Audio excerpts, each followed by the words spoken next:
nos cuenta un poquito de su experiencia, qué fue lo que sucedió, por qué estaba en Guatemala, por cuánto tiempo estuvo ahí detenido, cuál es el asunto.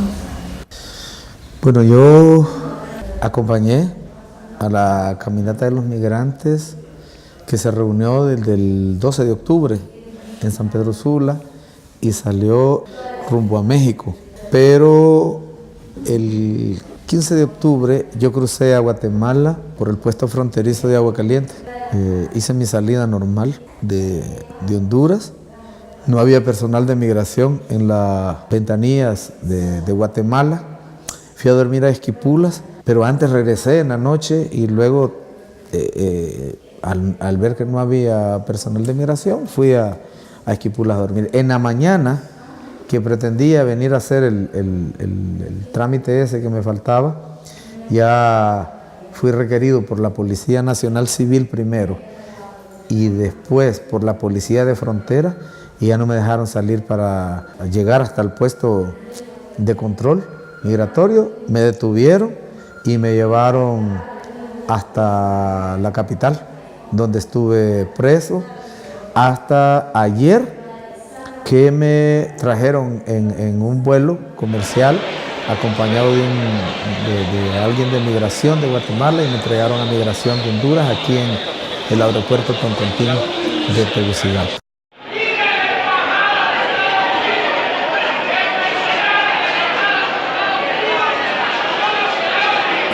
¿Cuál fue la razón oficial que le dieron? ¿Por qué lo detuvieron? Nunca me dieron una explicación. Cuando la policía me requirió, se refirió a el control migratorio, ¿verdad? La entrada a Guatemala, pero repito, yo quise hacerlo en 2 ocasiones y no había personal. Y en la mañana que quise ir, ellos me lo impidieron. Pero además, la ley de Guatemala establece que en el caso de esta falta, no delito, es una falta, lo que corresponde es 200 quetzales de multa y la petición para que abandone el país en un plazo de 10 días. Me quitaron mi teléfono celular desde antes de detenerme, de subirme a las patrullas para la capital. Me quitaron mi celular, me quitaron mi carro, que todavía no lo he recuperado, y está, supongo yo, está en Agua Caliente. Tengo que ir todavía a la frontera de Guatemala a recuperar mi vehículo. ¿Y cuál cree usted fue el objetivo verdadero de por qué lo detuvieron? Buscando a la policía, porque el gobierno de Honduras le pasa información al gobierno de Guatemala, ¿verdad?, de que yo era como el organizador o el cabecilla o otros calificativos que dan ellos de esta caminata de migrantes. Y ellos quieren justificar esta caminata, no reconocer las causas reales, quieren esconderlas y quieren decir, esta gente está bien en Honduras. Lo que pasa es que alguien que los engaña y que les ha prometido que les va a dar visa en Estados Unidos y otro montón de mentiras que han dicho. Todo eso es falso. No hay ninguna participación de mi parte invitando a alguien a irse, ni dándoles dinero, ni cobrándoles dinero.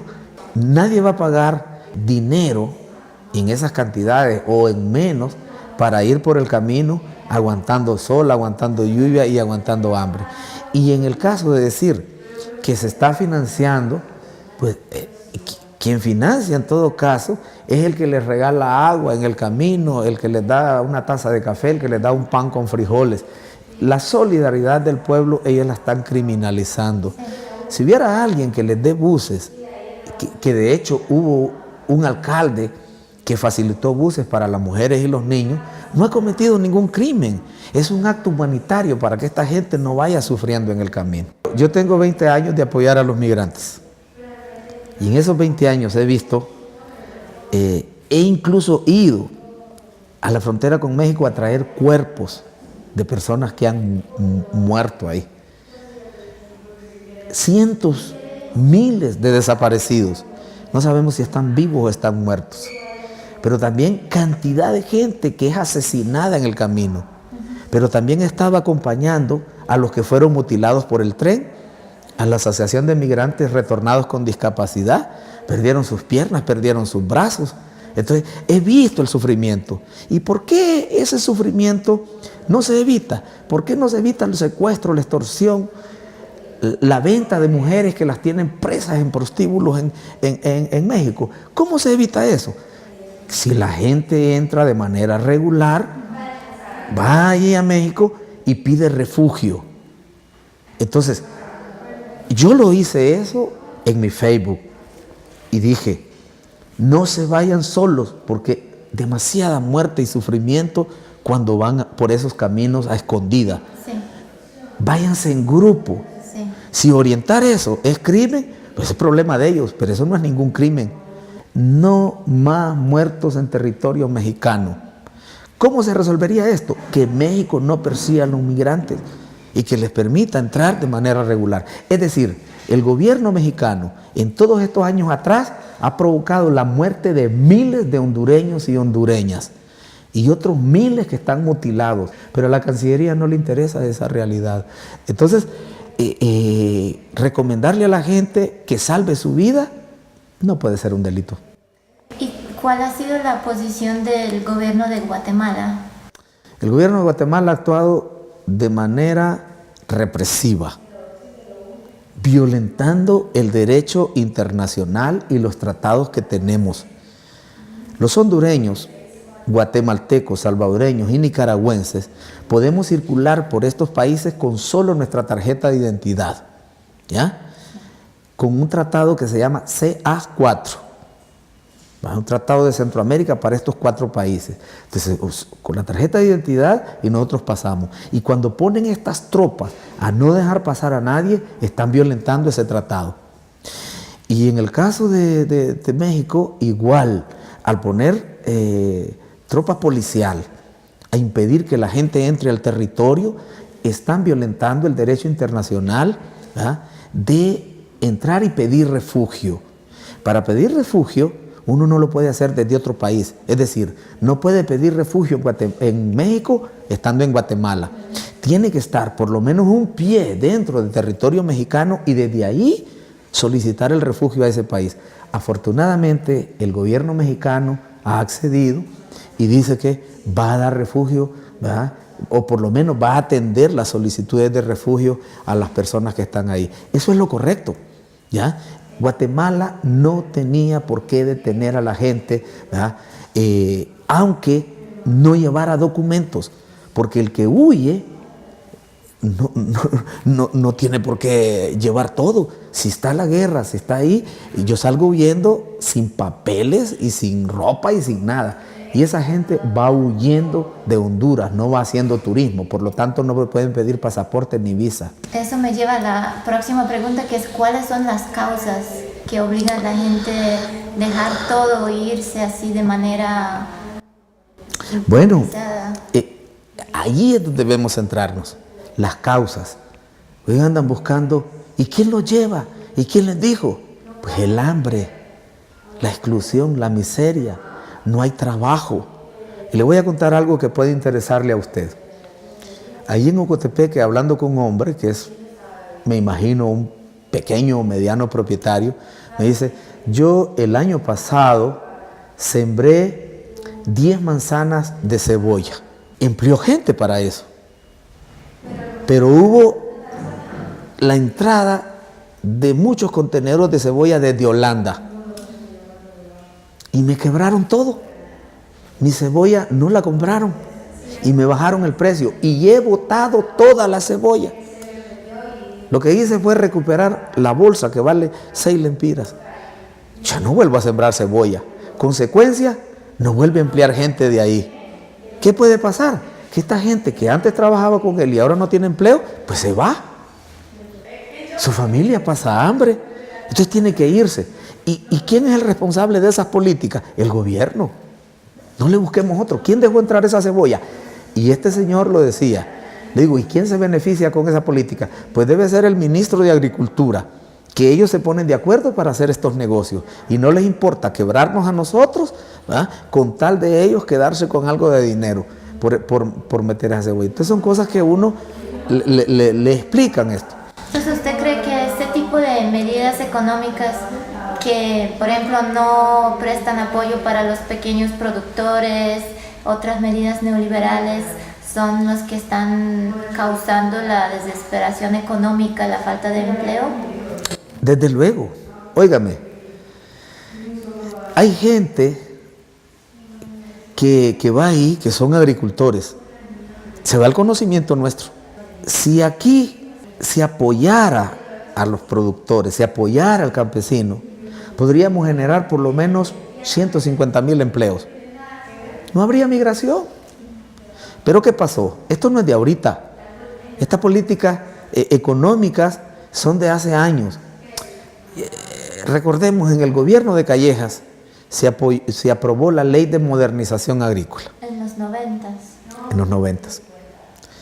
Con esa ley le legalizaron las tierras a las transnacionales bananeras que han usado alrededor de 100,000 hectáreas de la mejor tierra fértil sin pagar un tan solo centavo de alquiler. 100 años. Si esa tierra que se vencía el plazo, ¿verdad?, en ese periodo y tenían que ser devueltas al Estado de Honduras, en efecto, hubieran regresado a las manos de los hondureños, tendríamos miles y miles de gente trabajando esas tierras, sembrando plátano. Pero no, se las dejaron a las transnacionales. Cuando hace unos años campesinos de mi región quisieron recuperar esas tierras que son del Estado y que están en manos de los que siembran caña, les echaron a policía. ¿De qué región estamos hablando? Del Progreso, del Valle de Sula. En el Valle de Sula, varios municipios. San Manuel, sobre todo, estas tierras y el Progreso. 6,000 hectáreas. Las expropió el Instituto Nacional Agrario. Pero ellos buscaron artimañas legales y dejaron sin valor la expropiación. Y mataron 4 campesinos y nadie ha pagado esos crímenes. Entonces, ¿qué pasa con estos campesinos? No tienen nada aquí, no tienen trabajo, no tienen comida, no quieren ser delincuentes, porque bien podrían dedicarse a traficar con droga, porque de eso sí hay trabajo. No quieren ser delincuentes, quieren ser trabajadores. Entonces, si aquí no hay oportunidad, pues la gente se va. Yo me voy de mi país, aquí no puedo vivir, porque si me quedo aquí, del hambre voy a morir.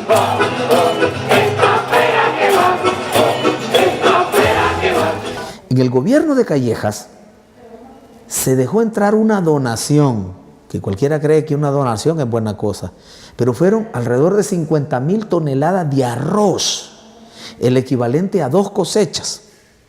Consecuencia, cuando sacan su cosecha, los arroceros hondureños no tenían a quién venderle porque los 4 beneficios que hay en Honduras estaban atestados de arroz. Quebraron. La siguiente cosecha, algunos volvieron a sembrar. Igual les dijeron, tenemos arroz, no ocupamos arroz. La gente dejó de sembrar arroz.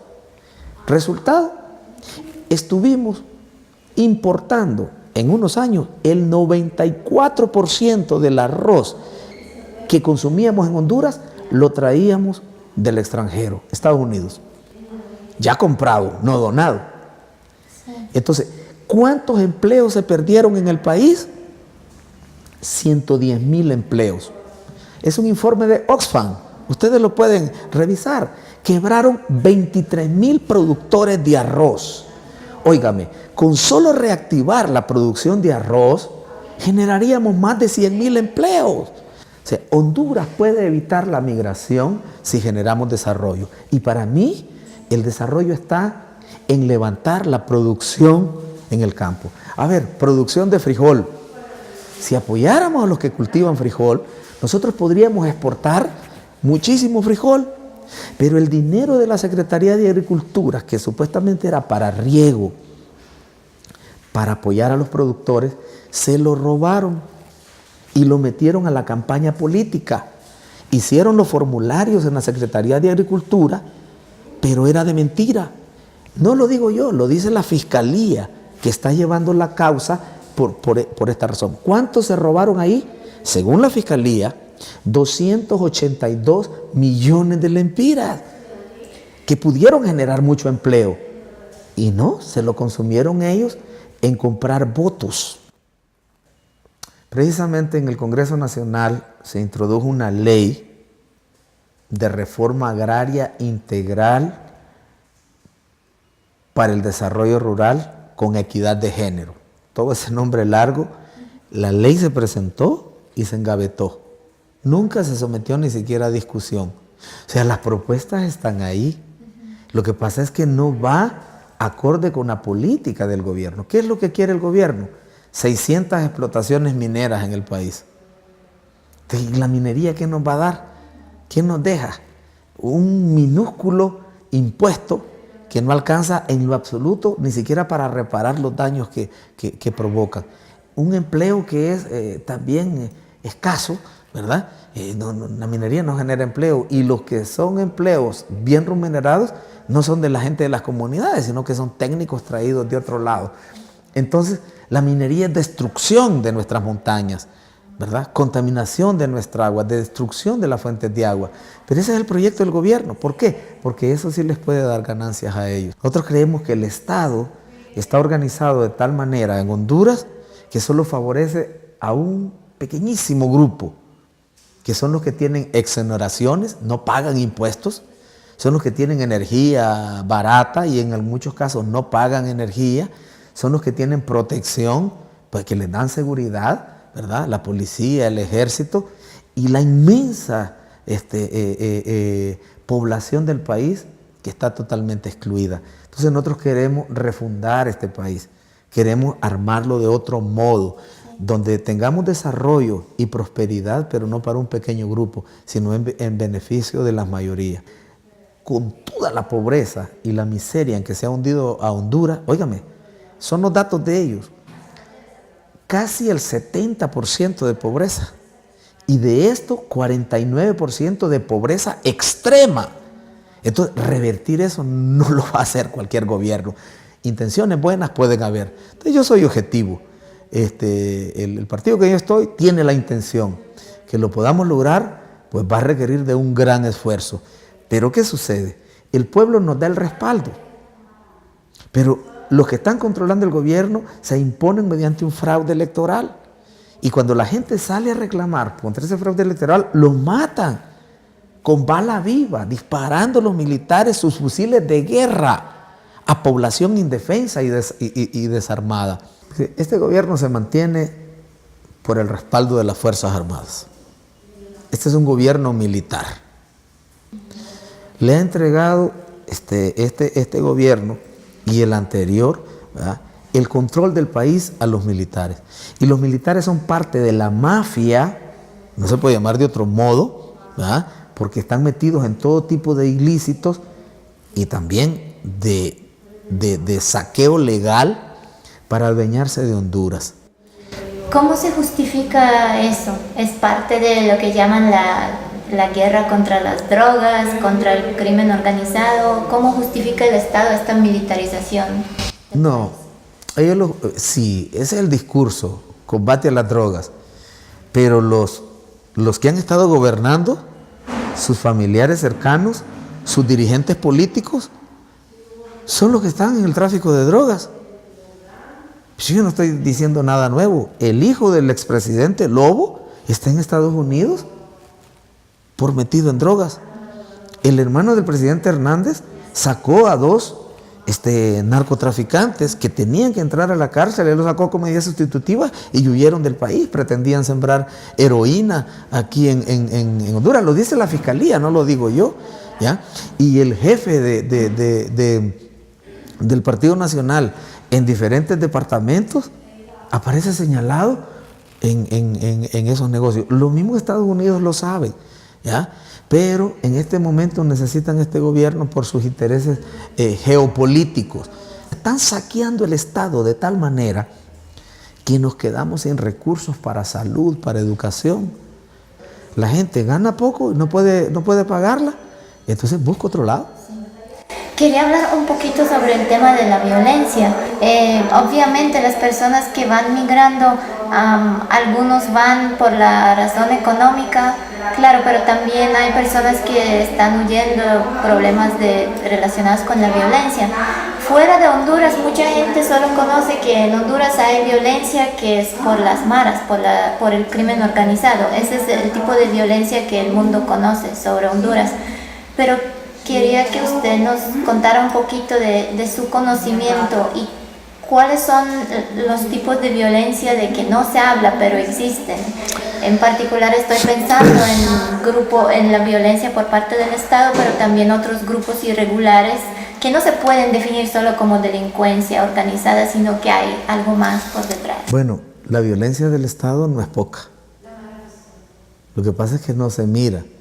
Pero en el Bajo Aguán, por ejemplo, son más de 100 campesinos que los han asesinado por estar reclamando tierra, por querer dónde ganarse la vida. Más de 100. ¿Y quién los ha matado? Las empresas privadas que tienen la protección del Estado. Colón, el departamento de esta zona del Bajo Aguán, está militarizado para proteger a los empresarios. Y ellos son cómplices del asesinato de los campesinos. A veces han matado 4 o 6 campesinos de una sola vez, los guardias de seguridad de las empresas. Entonces, esta violencia es responsabilidad del Estado, pero también esta violencia del asesinato selectivo. El caso Berta Cáceres. Por suerte, el don Gustavo, no recuerdo el apellido, Castro, que estaba con Berta, quedó vivo y pudo dar testimonio. No porque la policía ya había acuñado su explicación. Esto es un problema pasional. Y el que mató a Berta la mató por celos. ¿Ya? Y ya estaba la versión. Cuando sobrevive Gustavo, lo quisieron retener y tantas cosas. El Estado es cómplice. ¿Quiénes son los asesinos que van a juicio en estos días? Oficiales del ejército. Unos retirados y otros activos. Y no se repara en eso. Esa gente, según las denuncias que están en los periódicos, en un periódico de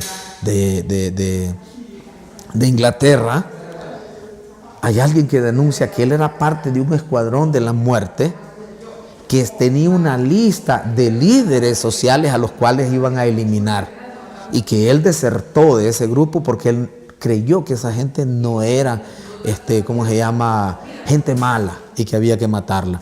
Pero de los que mataron a Berta, unos eran parte de ese grupo, que era un escuadrón de la muerte, con gente del ejército activa. No lo digo yo, está publicado en este periódico de Inglaterra. Entonces hay una violencia estructurada del Estado. También la persecución, la intimidación, la acusación criminal contra gente que lucha por defender sus derechos. Ahorita mismo en Colón, ¿verdad?, hay 21 compañeros y compañeras que están defendiendo una montaña y los quieren acusar, los quieren meter a la cárcel. La violencia del Estado es terrible. Y los 40 asesinatos en las calles de Honduras con bala viva, ¿verdad?, en diciembre pasado.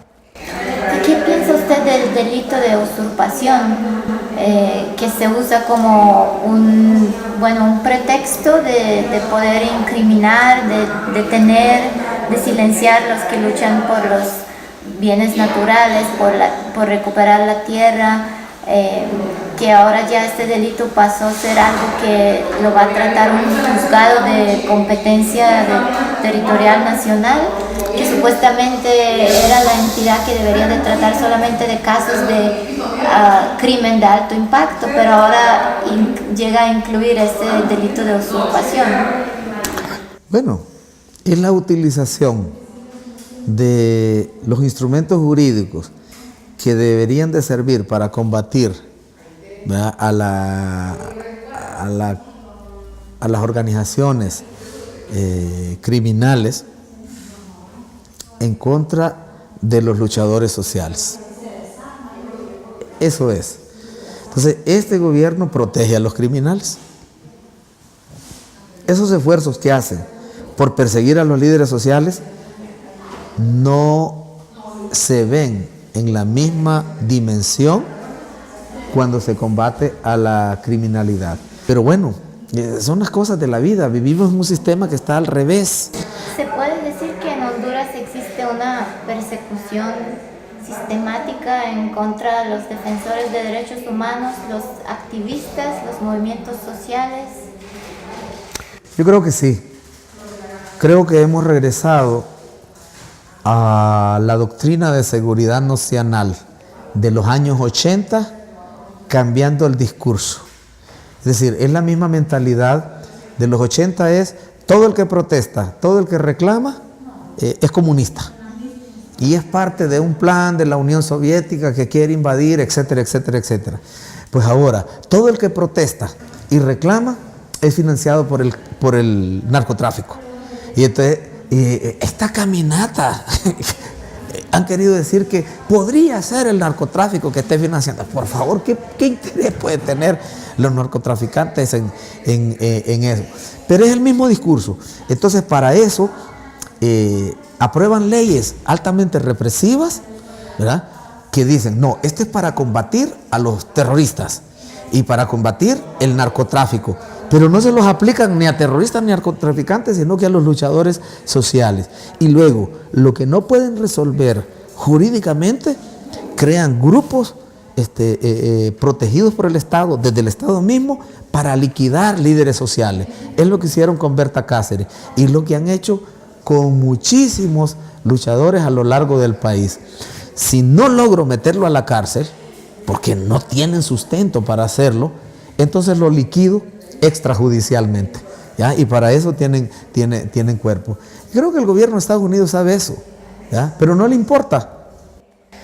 ¿Usted quiere dejarle como un mensaje al gobierno de los Estados Unidos y también el gobierno de Canadá? ¿Qué es lo que deberían de saber sobre Honduras y actuar? Bueno, nosotros quisiéramos que los gobiernos de Estados Unidos y Canadá sean verdaderamente amigos, pero amigos del pueblo hondureño, no de los que nos tienen a los hondureños en esta situación tan terrible. Tenemos que cambiar. El mensaje de Berta Cáceres es contundente. Tenemos que despertar. La humanidad tiene que entender. Canadá tiene que saber que cada empresa minera viniendo a destruir nuestras montañas es un daño que le hacen a los canadienses, porque es el mundo que se va a quedar sin oxígeno, es menos agua para el planeta. Nos afecta directamente a nosotros, pero indirectamente es a toda la humanidad que le estamos haciendo daño.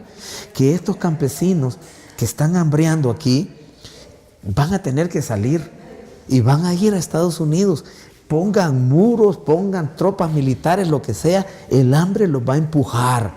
Y mientras ellos sostengan en los gobiernos a personas que nos niegan la posibilidad de prosperar cada familia en Honduras, van a seguir provocando migración.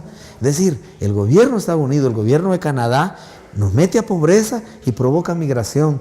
Ahora mismo hay una empresa canadiense, Gildan Activewear, aquí en Honduras, tiene 18,000 trabajadores y les roba parte de su salario, así literalmente, no les paga lo que es, los somete a jornadas de 12 horas nocturnas, violenta la ley laboral.